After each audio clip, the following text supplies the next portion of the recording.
સુરેન્દ્રનગર જિલ્લાના કોંટ ગામમાં આજે વિસાવદરના ધારાસભ્ય ગોપાલ ઇટાલિયા પહોંચ્યા, જ્યાં તેમણે વિધાનસભામાં અગાઉ રજૂઆત કરી હતી। ત્યારે રજૂઆત બાદ પણ જે વીજ થાંભલાઓ નાખવામાં આવી રહ્યા છે તેને લઈને ખેડૂતો સમક્ષ વાત કરી ને કોંટ ગામના ખેડૂતો જે એક થઈને લડી રહ્યા છે તેના વખાણ કરતા તેમણે શું કહ્યું વિગતે વાત કરી।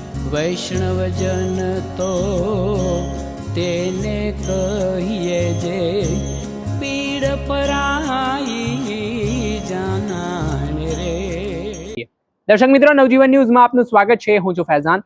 સુરેન્દ્રનગર જિલ્લાના ધાંગધ્રા તાલુકાના કોટ ગામમાં છેલ્લા ઘણા સમયથી ખેડૂતો વિરોધ નોંધાવી રહ્યા છે। ખેડૂતોનો આક્ષેપ છે કે તેમની જગ્યા પર, તેમની જમીન પર ગેરકાયદેસર રીતે ખાનગી કંપનીઓ દ્વારા દાદાગીરી કરીને વીજ થાંભલા નાખવામાં આવી રહ્યા છે। યોગ્ય વળતર આપવામાં નથી આવી રહ્યું અને વિવિધ ખેડૂતોના પ્રશ્ન છે। આ પ્રશ્નના બાબતે ઘર્ષણની સ્થિતિ પણ જોવા મળી રહી છે।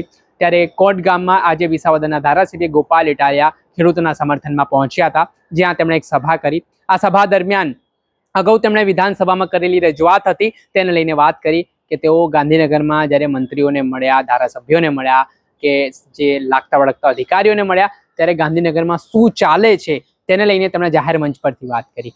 સાથે જ તેમણે જે કોંટ ગામના ખેડૂતો આજે એક થઈને લડી રહ્યા છે, તંત્ર સામે પડ્યા છે, તે એકતાના પણ વખાણ કર્યા ને જે વિવિધ સમસ્યાઓ ઉજાગર થઈ છે, ખાનગી કંપનીઓ દ્વારા જે ખેડૂતોના ખેતર પર નજર રાખવામાં આવી છે તે મામલે શું કહી રહ્યા છે ધારાસભ્ય ગોપાલ। હાલો, આનો ઇકો ઓછો કરી નાખજો જરા। હા, આજે આ કોંટ ગામમાં અને આજુબાજુના ગામમાંથી, આજુબાજુના તાલુકાઓમાંથી દૂર કોંટ ગામના અને આજુબાજુ વગર એ બધાને સેલ્યુટ કરું છું કે તમે, અને આ વિશેષ મારે નમન કે ગામ એક તો એવડું મોટું ગામ છે, સીની ગાડીમાં હું બેઠો, ખૂબ આટલું મોટું ગામ છે પણ ગામ આખું એકજૂટ છે। ગામમાં આટલો બધો હંપ છે કે જ્યારે ગામનો વિષય આવ્યો અને અવડું આખું ગામ ભેગું થઈ ગયું તો એ હંપ બદલે તે હું તો કહું ભગવાન આપણને બહુ શક્તિ આપે, સારી બાબત કહેવાય।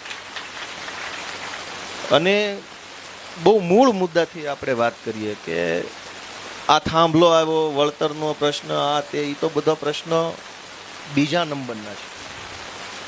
સૌથી મોટો પ્રશ્ન, હું હમણાં ફેબ્રુઆરી મહિનામાં બજેટ સત્રમાં ધારાસભ્ય તરીકે એક મહિનો અંદર બેઠો, અલગ અલગ નેતાઓ મને મળ્યા, બે ચાર ટર્મથી ચૂંટાતા હોય, સાંસદ રહી ગયા હોય, મંત્રી રહી ગયા હોય, પાછા ચાલુ ચૂંટાણા હોય, અધિકારીઓ બધાને મળ્યો અને સતત મળતો રહેતો હોઉં છું। સરકારી કામથી આઈએએસની ચેમ્બરમાં જાઓ, સેક્રેટરીને મળું, ચીફ સેક્રેટરીને મળું, એડિશનલ સેક્રેટરીને મળું, આને મળું, તેને મળું, મળતા રહેતા હોય, વાતોમાંથી વાતો થાય।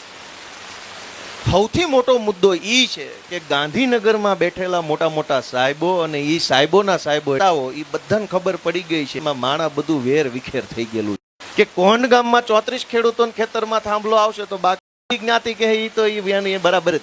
આપણા બધાનો ગામડામાં રહેતા તમામ લોકોનો, તમામ લોકોનો સૌથી પહેલો માલ પાક્યો એ વેચવા જાવ તો ભાવનો, દવાખાનાનો, નિશાળનો, બસનો 500 મુદ્દાઓ છે પણ ગાંધીનગર બેઠેલા જે કાંઈ સાહેબ ખબર પડી ગઈ છે કોઈ એક નહીં થાય, બધા લઈને મથ્યા કરશે। જેના ખેતરમાં થાંભલો આવશે એટલા માણસો તે દુઃખ વ્યક્ત કરશે, બાકીના ભેગા નહીં। ખેડૂતના દીકરા તરીકે, ગામડાના છોકરા તરીકે, તમારા બધાના દીકરા તરીકે એક વિનંતી છે કે આપણે આ જો જે કાંઈ મુશ્કેલી આવી છે એમાંથી સૌથી પહેલો સંદેશ તો એ જ આવવો જોઈએ કે બધા એક છે, બધી નાતના માણસો એક છે, કે એકને જરૂર પડશે તો લાખ આવશે।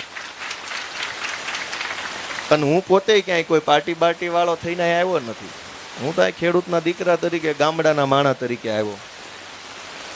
પાર્ટીના નેતા તરીકે આવવાનું હોય તો કોઈ એનો મતલબ જ વધતો નથી, એનો કોઈ અર્થ જ નથી, કેમ કે કાલ નોય હોઈએ પણ માવતરનો નાશ ન થાય, આપણા ખેડૂત વર્ગનો નાશ ન થાય, એ હંમેશા રહેવાનું। એટલે જે હંમેશા છે એનું બનીને રહેવું પડે આપણે। એટલે હું તમારા નાના દીકરો ઝોનમાં નાખી દીધી। હવે એમાં તમારે હળ આંકવો હોય તો વન વિભાગની પરમિશન, લાઇટનું કનેક્શન લેવું। જે આપણે સાંભળતા વિસાવદરના ધારાસભ્ય ગોપાલ ઇટાલિયા, હાલ તેમનું મોટું નિવેદન સામે આવ્યું છે અને કોંટ પહોંચતાની સાથે જ તેમણે તંત્રને આડે હાથ લેવાની શરૂઆત કરી છે, ખેડૂતોને એકજૂથ થવાની શરૂઆત કરી છે અને કહ્યું છે કે આ એકતાના કારણે આજે તમામ જ્ઞાતિ ધર્મ ભૂલીને એકતા બતાવવાની જરૂરિયાત છે, તો જ આ સરકાર શાનમાં સમજશે. ત્યારે જોવાનું રહ્યું આગામી 15 તારીખે ટ્રેક્ટર માર્ચનું પણ આયોજન ખેડૂતો દ્વારા કરવામાં આવ્યું હોય તેવી માહિતી મળી રહી છે. ત્યારે શું નવા જૂની થાય છે. દર્શક મિત્રો, આવા જ વિડીયો જોવા માટે નવજીવન ન્યૂઝ જોતા રહો, લાઈક કરો, શેર કરો.